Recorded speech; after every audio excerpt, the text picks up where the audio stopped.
당시에 전선이 아주 긴박했잖아요. 북한군 연락병들과 맞닥뜨리게 됩니다. 그거 진짜 위험한 상황 아니에요? 북한군들이 아주 환하게 웃으면서 다가옵니다. 동무들 어딘가요? 무슨 상황입니까? 아군이 아주 중요한 정보를 얻게 되는데요. 월척이었습니다. 백골병단 활약이 대단하네요. 이제 무사히 철수하는 일만 남았는데요. 그런데 전세가 다시 뒤바뀝니다.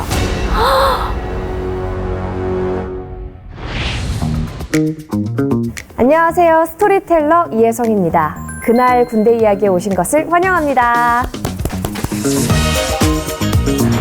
네, 안녕하세요. 강민호입니다.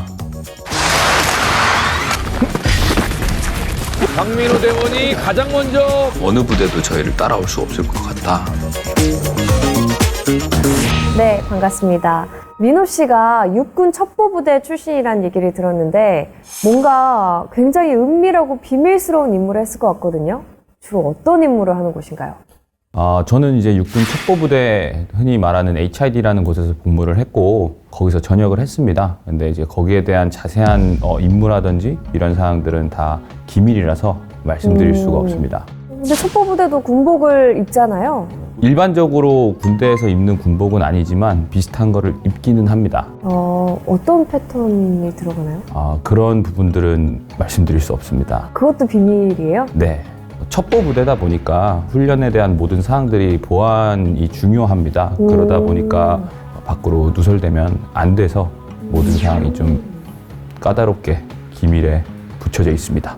아무래도 진짜 철저한 보안이 생명이겠네요. 네. 안녕하세요. 스토리텔러 일병 옹성우입니다. 그날 군대 이야기에 오신 것을 환영합니다. 네, 안녕하세요. 배우 서혜원입니다. 모르는 자들이 끌고 가려 합니다.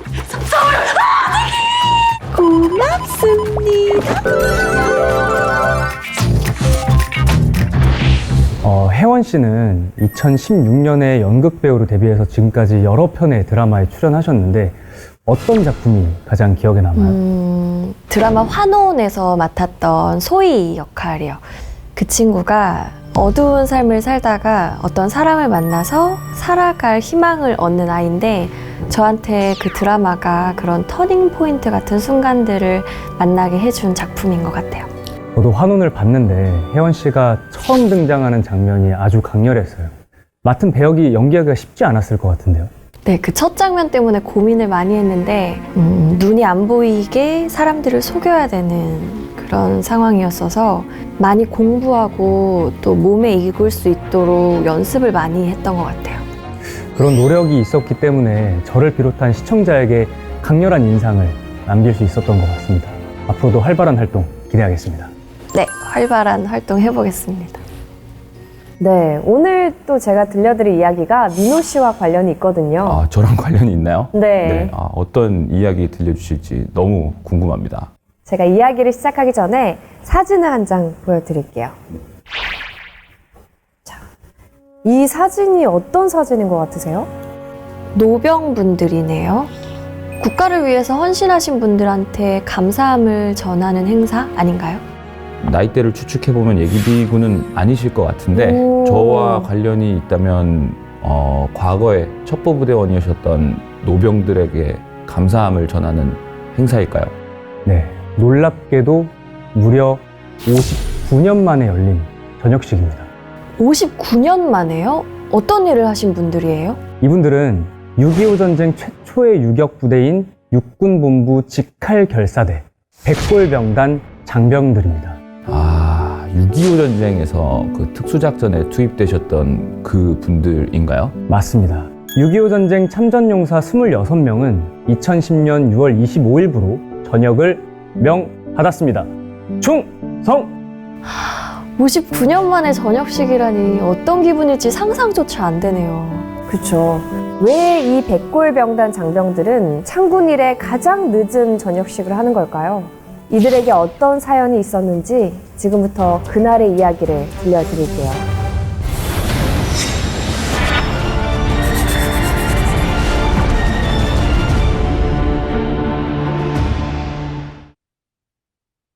1950년 6월 25일 새벽 4시 북한군은 폭풍이라는 공격 개시 암호와 함께 불법 기습 남침을 감행했습니다.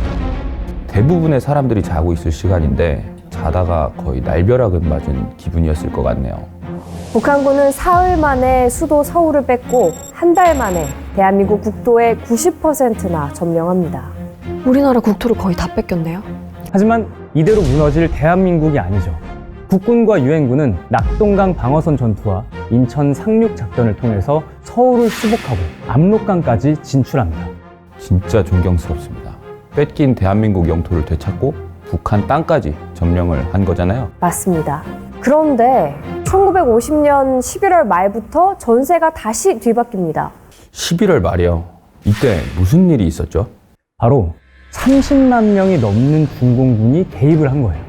중공군은 엄청난 인해 전술로 밀어붙였고 국군과 유엔군은 또다시 남쪽으로 후퇴하게 됩니다. 또다시 남쪽으로. 우리 정부는 부족한 병력을 보충하기 위해서 국민 총동원령을 선포했고 청장년 6천여 명이 대구 육군 보충대에 집결하게 됩니다. 군인이 아닌 민간인까지 전쟁에 동원될 수밖에 없었던 급박한 상황이었네요. 네, 맞습니다. 이 무렵에는 아군에게 정말 골칫거리가 있었는데 바로 지리산과 태백산으로 숨어든 적군이었어요. 적군은 수시로 기습 공격을 하며 아군을 괴롭히고 있었습니다. 진짜 나쁜 놈들인 것 같습니다. 민호 씨도 잘 아실 텐데 이걸 게릴라라고 하잖아요. 네, 맞습니다. 아군 입장에서는 적군의 배후나 측면에서 기습, 교란, 파괴 활동을 하는 치고 빠지는 전략에 특화된 부대죠. 네, 역시 잘 알고 계시네요. 게릴라는 후방에서 적군을 교란하면서 전투 병력이 전선에서 후방으로 전환된 것처럼 적군을 속이는 임무를 합니다. 그러면 적군은 전선에 있는 병력을 빼내서 후방으로 보내겠죠? 그러면 어떻게 될 것 같아요? 전선에 집중돼 있던 병력이 후방으로 흩어지는 거 아니에요? 맞습니다. 게릴라에게는 중요한 임무가 하나 더 있었는데요. 적군의 중요한 정보를 입수해서 아군에게 전달하는 일이었습니다. 그래서 이 게릴라가 굉장히 위험한 임무입니다. 정보를 입수하려면 적군에게 가까이 가야 하기 때문입니다. 그렇죠. 북한군에게 가까이 다가가도 정체를 들키지 않으려면 어떤 외형을 가진 사람이 좋을까요? 아무래도 외모, 외형이 북한군이랑 굉장히 비슷해야 위장을 할 수가 있습니다. 그래서 유엔군보다는 저희 국군이 이 임무를 맡는 게 적절하다고 생각됩니다. 맞습니다. 외모, 언어, 모든 면에서 북한군과 유사한 국군이 게릴라 역할을 할 수밖에 없었습니다. 그런데 당시에 전선이 아주 긴박했잖아요. 전선에 있는 중공군을 막기에도 병력이 아주 부족한 상황이었어요. 그래서 어떻게 했어요? 아까 제가 얘기했던 대구 육군 보충대에 모인 사람들 기억나요? 아, 네. 그 6천여 명 중에서 게릴라를 펼칠 인원을 선발하기로 합니다. 이런 위험한 임무를 정식 훈련도 받지 않은 민간인에게 맡긴다고요? 당시에는 대안이 없었어요. 그래서 이들 중에서 애국심이 투철하고 신체 조건이 우수한 647명을 선발해서 특수전에 투입하기로 합니다. 이제 3주 동안의 훈련이 시작되는데요. 이 훈련은 아주 특별했습니다. 훈련 기간이 너무 짧은데요. 어떤 훈련을 했나요? 북한군을 완벽하게 속이기 위해서 북한 군복을 입고 노획한 총을 들고 인민군과 빨치산의 노래를 부르면서 제식 훈련을 했습니다. 진짜 중요한 임무인 만큼 만반의 준비를 했네요. 북해군 복장을 입고 북해군 무기를 가지고 북해군과 똑같이 행동을 해야 되니까 하다가 보니까 우리가 북해군인지 우리 국군인지 모를 정도가 돼버리고 말았지. 아주 처음 겪는 그런 아주 어려운 훈련이었습니다. 이들에게는 정규군과 다른 임시 계급과 군번이 부여됩니다. 별사 유격 11, 12, 13순으로 편성하고 각자 임무지로 출발합니다. 이때 11연대장이었던 최명신 중령이 3개 연대를 통합하고 유격대 사령관이 됐습니다. 제가 이걸 하나 보여드릴게요. 이력이 진짜 대단하신 것 같습니다. 와, 군인으로서 활약이 대단하신 분이었네요. 맞습니다. 최명신 중령은 육군 소위로 임관해 제주도에 부임했는데요. 이때 북한군 게릴라 소탕 작전에 참가했어요. 또 개성 송악산 전투를 지휘한 경험도 있었는데요. 최명신 중령은 산악전과 게릴라전에 능통한 군인이었습니다. 아, 이런 분이 부대를 이끄셨다고 하니까 정말 든든하고 어떤 작전을 펼치실지 굉장히 기대가 됩니다. 네. 최명신 중령은 통합한 세계연대에 이름을 붙이는데요. 바로 백골병단입니다. 무슨 의미일까요? 백골이 될 때까지 조국을 위해서 목숨을 바치겠다 이런 뜻인가요? 정확합니다. 우리는 죽어서 백골이 되도록 조국을 위해서 이 한 몸을 바친다 라는 의미입니다. 우리 부대를 백골병단이라 칭한다. 집단군급으로 과장하기 위해서 제11, 12, 13년대 상계연대 그 인원을 합하게 되니까 병단이라는 명칭을 붙이죠. 백골병단 장병들은 언제 끝날지 모르는 기약 없는 임무를 완수하기 위해 강원도 산악지대를 헤치며 북한군 후방으로 침투했습니다. 기약이 없다는 게 굉장히 안타까운 것 같습니다. 어떤 기분일지 살아서 돌아갈지도 알 수가 없는 거기 때문에 굉장히 힘들 것 같습니다. 거기다가 겨울이었잖아요. 강원도 산악지대의 강추위가 어느 정도일지 상상이 되시나요? 아니요. 제가 살면서 한 번도 경험해보지 못한 추위일 것 같아요. 영하 몇십 도로 떨어지고 그러지 않아요? 강원도의 여러 지역에서 근무를 해봤기 때문에 저는 강원도의 강추위에 대해서 굉장히 잘 알고 있습니다. 민호 씨가 경험하신 것처럼 백골병단 장병들도 영하 30도로 웃도는 추위와 싸우며 임무를 수행해야 했는데요. 게다가 이들에게 보급된 식량이라곤 이주치 미숫가루가 전부였습니다. 당시 상황이 진짜 열악했네요.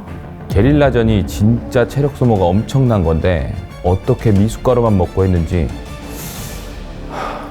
보급이라는 거는 2주에 1분의 미숫가루 중고밖에 없고 그렇기 때문에 소를 우리가 잡아가지고 갈비 같은 것들 만들어 얼려서 그걸 이제 짊어지고 다니고 간장이 없으니까 소금에다가 절여가지고 그렇게 가지고 먹었어요. 백골병단 장병들은 최명신 중령의 지휘 아래 최악의 상황에서 최고의 성과를 이뤄냅니다. 역시 저희 선배님들 대단한 것 같습니다. 어떤 성과를 냈나요? 들어보세요. 최명신 중령은 적의 보급로를 찾기 위해서 정찰을 나섰는데요. 이때 북한군 연락병들과 맞닥뜨리게 됩니다. 그거 진짜 위험한 상황 아니에요? 그런데 북한군들이 아주 환하게 웃으면서 다가옵니다. 이게 무슨 상황입니까? 북한군 계급장을 단 최명신 중령이 평안도 말투로 말을 걸었어요. 동무들 어딜 가요? 백골병단 장병들이 북한 군복을 입고 임무를 수행하고 있었죠. 북한군들이 속을 정도였다면 진짜 제대로 위장을 하신 것 같습니다. 최명신 중령은 기지를 발휘해서 순식간에 북한군을 무장해제시킵니다. 그리고는 신문을 하는데요. 월척이었습니다. 아군이 아주 중요한 정보를 얻게 되는데요. 바로 북한군 69 여단장이 2군 단장에게 보내는 극비 문서였어요. 여기에는 69 여단과 2군단의 위치 정보까지 있었습니다. 와, 진짜 월척을 낚았네요. 이 위치 정보가 엄청난 거죠? 엄청난 겁니다. 군대에서는 실제로 지금도 모든 군부대의 위치는 기밀에 붙입니다. 그럴 만큼 위치 정보를 안다는 것은 굉장히 중요한 정보입니다. 맞아요. 최명신 중령은 아군에게 첩보를 보냈고 유엔 공군기가 북한군 2군단 사령부에 폭격을 가했습니다. 백골병단 장병들은 첩보 활동을 이어가던 중에 또 아주 중요한 정보를 입수하게 됩니다. 바로 북한군이 숨어있는 은신처였어요. 백골병단 활약이 대단하네요. 최명신 중령은 대원 200명을 선발해서 북한군 은신처 주변을 포위하고 평안도 말투로 말했습니다. 우리는 중앙당에서 나왔다.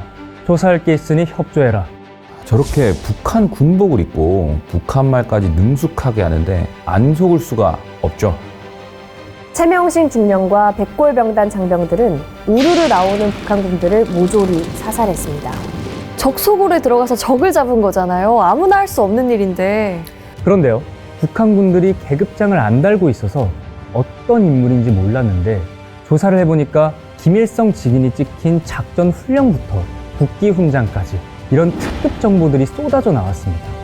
야, 그 정도면 진짜 월척인 것 같습니다. 완전 거물급을 잡은 것 같습니다. 네, 맞아요. 이 중에는 6.25 전쟁 이전부터 우리나라에 숨어서 악랄한 활동을 자행하던 대남 유격부대 총사령관도 있었어요. 백골병단은 1951년 2월부터 56일 동안 험준한 산악 지형과 혹한의 날씨, 보급 장비 지원도 없는 최악의 상황에서 적을 교란하는 임무를 성공적으로 수행했습니다. 이제 무사히 철수하는 일만 남았는데요. 이때 무려 120여 명이 전사합니다. 왜요? 적군들이 갑자기 공격을 했나요? 이때 당시에 영하의 날씨에다가 졸려서 그 자리에 주저앉으면 쓰러져서 잠들게 되는데 빳빳이 그냥 얼어서 동태가 돼버렸죠. 다리가 이렇게 물에서 닿으면 얼고 그랬어요. 도망갈 때도 없고 결국은 다 얼어 죽은 거예요. 굶고 얼어 죽은 거예요. 처음에 647명이었던 백골병단 대원이 283명밖에 남지 않았습니다. 엄청난 성과를 거뒀지만 3분의 2나 희생이 됐네요. 정말 안타깝습니다. 가족 같은 전우들을 떠나보내고 돌아온 이들에게 청천벽력 같은 소식이 들려오는데요. 이번엔 또 뭐예요? 창설 당시에 전황이 아주 급박했기 때문에 임시 군번만 받았고 복무 경력이 남아있지 않다는 거였어요. 이런 이유로 군대에 재입대하는 인원도 있었다고 합니다. 진짜 너무 안타깝다. 지금은 인정을 받았나요?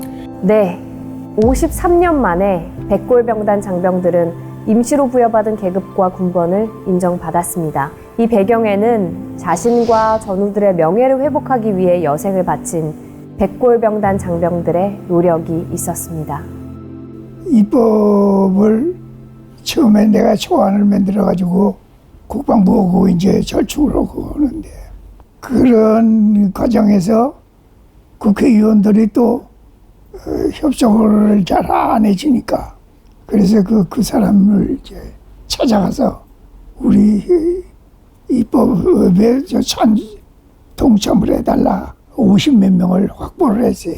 만장일치로 국회에서 통과를 받게 되니까 그러니까 우리 전우들이 10여 명이 이제 서로들 붙들고 대성통곡을 해요. 법률 7,200호로 정식으로 공포가 돼요. 2010년 6월 25일 백골병단은 59년 만에 전역식을 갖게 됩니다. 노병이 된 백골병단 장병들은 감격스러움에 눈물을 흘렸습니다. 백골병단의 사연을 듣고 나니까 아까 봤던 사진이 더 와닿네요. 아, 얼마나 감격스러우셨을까요? 정말 뭉클해지네요. 백골병단 전몰장병 364명 중에 61명의 위패는 국립현충원에 안치됐는데요. 여기에는 최명신 장군의 묘역도 있습니다. 그런데요, 이 묘역이 있는 곳이 아주 낯섭니다. 왜죠? 바로 장군 묘역이 아닌 장병 묘역이었거든요. 국립현충원 역사상 장군이 장병 묘역에 묻힌 일은 최명신 장군이 처음이라고 합니다. 장군이신데 왜 장병 묘역에 안치되신 건가요? 바로 최명신 장군의 유언 때문이었습니다. 나를 파월장병 묘역에 함께 묻어달라. 생전에 병사들과 생사를 함께 하겠다라는 약속을 지킨 거예요. 진짜 생을 마감하는 순간까지 존경스러운 분이셨네요. 진정한 리더십이 무엇인지 몸소 보여주신 것 같습니다. 오늘 이야기를 듣고 어떤 생각이 드셨나요? 열악한 환경 속에서도 오로지 임무 완수를 위해서 헌신한 저희 선배 전우들의 정신을 잊지 말아야겠다는 생각이 들었고 이분들의 정신은 대한민국을 지키는 현역 군인들에게도 꼭 필요하다는 생각이 들었습니다. 많이 늦었지만 지금이라도 그분들에게 대한민국을 지켜주셔서 감사하다는 말씀 전하고 싶어요. 당신들이 진정한 대한민국의 영웅입니다. 우리는 최명신 장군을 비롯해 백골병단 장병뿐만 아니라 아직까지 이름 모를 영웅들의 숭고한 희생을 꼭 기억해야 합니다.